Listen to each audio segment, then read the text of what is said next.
જીવન જીવવાનું છે એટલે જીવો છો કે વિતાવવું પડે છે? એક મૂંઝવણમાં માર્ગ ના મળે અને પગરવ ત્યાં નવા દુઃખના થાય છે. પ્રત્યેક સમસ્યાનો પર્યાય સંઘર્ષ અને સમાધાન જ છે. પણ શું આપ ઈચ્છો છો કે સમયના પ્રકરણ તમારી મરજીને આધીન હોય? તો જીવનના પાના ખુશીઓના રંગથી લખશે લાલ કિતાબ. નમસ્કાર મિત્રો, હું હરિવર્ધન ચોકસી આપ સૌનું સ્વાગત કરું છું. મિત્રો, આજના વિડીયોમાં આપનું ખૂબ ખૂબ સ્વાગત. મિત્રો, રોજની જેમ આજે પણ જોઈએ આપને આજનો દિવસ કેવો. તારીખ 29 જાન્યુઆરી 2024 સોમવાર. તો મિત્રો, આજની શરૂઆત પણ શુભ રંગથી કરીએ. આજનો શુભ રંગ છે દૂધિયો. ક્રીમ કલર આજે ખૂબ ફાયદાકારક સાબિત થાય. આજના અનુકૂળ દેવતા શિવ, પાર્વતી અને મા સરસ્વતી. શુભ ધાતુ ચાંદી અને વ્હાઇટ મેટલ. આજે શરીરમાં પ્રભાવિત થનારું અંગ આપણું મન. હૃદયમાં આજે નાની મોટી તકલીફ આવી શકે છે. આજનો શુભ પદાર્થ કપૂર, હાથીદાંત. શુભ અન્ન ચોખા. શુભ દ્રવ્ય દૂધ અને દહીં. ભાગ્યવર્ધક પુષ્પ ચંપા અને ચમેલી. અને આજની ભાગ્યવર્ધક સુગંધ કેવડો. તો મિત્રો, હવે જોઈએ આપણે ગ્રહો આપણા માટે શું લાવે. મિત્રો, સૂર્ય 8મા સ્થાનમાં ગોચર કરે છે. તો આજે સ્વાભાવિક રીતે જ તમને શારીરિક તકલીફ આવે, તમારું માન સન્માન ઘટે એવા સંજોગો દેખાય છે. તો આજે કોઈ એવું ખોટું કામ ન કરવું જેનાથી આપનું માન સન્માન, આપની પ્રતિષ્ઠા, ઇજ્જત ઘટે. તો ચોકસાઈ જરૂર રાખજો.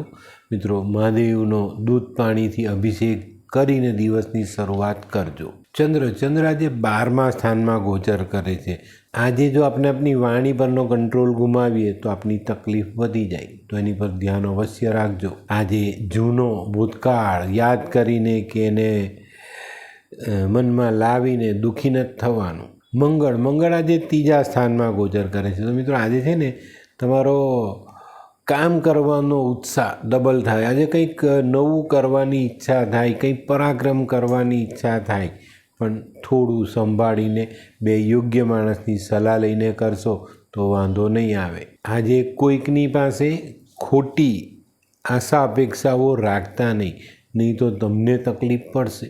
બુધ પણ આજે 3જા સ્થાનમાં ગોચર કરે છે, મંગળ અને શુક્રની સાથે. તો મિત્રો, આજે ખૂબ સંભાળીને આપણે આપણી વાણીનો ઉપયોગ કરીશું. કોઈના માટે બદદુઆ નહીં આપીએ, કોઈના માટે ખોટા વચન નહીં બોલીએ અને બેન બેટીઓને દુઃખ પણ નહીં આપીએ. મિત્રો, આજે પક્ષીઓને ચણમાં 2 મુઠ્ઠી લીલા મગ નાખીને દિવસની શરૂઆત કરજો, ચોક્કસ ફાયદો થશે. ગુરુ આજે 10મા સ્થાનમાં ગોચર કરે છે. તો મિત્રો, આજે આપણું ભાગ્ય છે ને આપણો સાથ ના આપે, પણ આજે મહેનત કરીએ તો ભાગ્ય સાથ આપે. આજનો ગુરુ તમને મહેનત કરવાની પ્રેરણા આપે છે. શનિના સ્થાનમાં બેસીને તમને કહે છે કે ભાઈ તમે મહેનત કરો, કામ કરો, પ્રયત્ન કરો અને ફળ લઈ લો. ખૂબ નાની વાત હોય પણ આપણે એને સમજતા નથી, ત્યારે તકલીફ પડે છે. મિત્રો, આજે બદામનું દાન કરો છો અથવા નારિયેળનું દાન કરો છો તો ચોક્કસ ફાયદો થાય. શુક્ર આજે 3જા સ્થાનમાં ગોચર કરે છે. તો મિત્રો, આજે આપણો સ્વભાવ થોડો પેલો આશિક મિજાજનો થઈ શકે છે. આજે કોઈ ખરાબ સ્ત્રી આપણી પાસે સામેથી આવીને સંબંધ બનાવવાની કોશિશ કરે તો સાવધાની રાખજો. આવી ખરાબ સ્ત્રીઓમાં ફસાતા નહીં તો જીવન બરબાદ થાય. આજે સફેદ ગાયની સેવા અનિવાર્ય છે. શનિ આજે 4થા સ્થાનમાં ગોચર કરે છે. તો મિત્રો, આજે માતાની તબિયત ખાસ સાચવજો. તમારા પેટનું ધ્યાન રાખજો. આજે બને એટલી દૂધની બનાવટ ઓછી ખાશો તો ફાયદો વધુ થશે. આજે વિદેશથી કોઈ સારા સમાચાર આવી શકે છે ને વિદેશથી જોડાયેલા કામો આપણે કરી પણ શકીએ. રાહુ આજે 5મા સ્થાનમાં ગોચર કરતા દેખાય. 5મા સ્થાનનો રાહુ કદાચ પિતા કે સંતાન સાથે ટકરાવ ઊભો કરાવી શકે. પેટનો રોગ જો પહેલેથી હોય તો તે વધી શકે છે. આજે જીવનસાથી સાથે, પિતા સાથે કે સંતાન સાથે મનમોટાવ બિલકુલ નહીં કરતા, નહીં તો હાર તમારી થશે. કેતુ આજે 1લા સ્થાનમાં ગોચર કરે છે.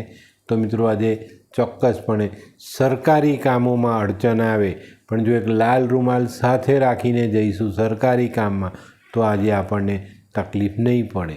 તો મિત્રો આ હતું તમારા માટે આજનો દિવસ કેવો એનું સંપૂર્ણ વર્ણન. તો મિત્રો આજનો વિડીયો ગમ્યો તો લાઈક કરો, શેર કરો, યુટ્યુબ જોનારા શેર કરે ને સબસ્ક્રાઈબ કરે. હું હરિવર્ધન ચોકસી આપ સૌની રજા લઉં. ફરી મળીએ નવા વિડીયોમાં નવી જાણકારી સાથે. તો ચાલો બદલીએ જિંદગી. નમસ્તે મિત્રો.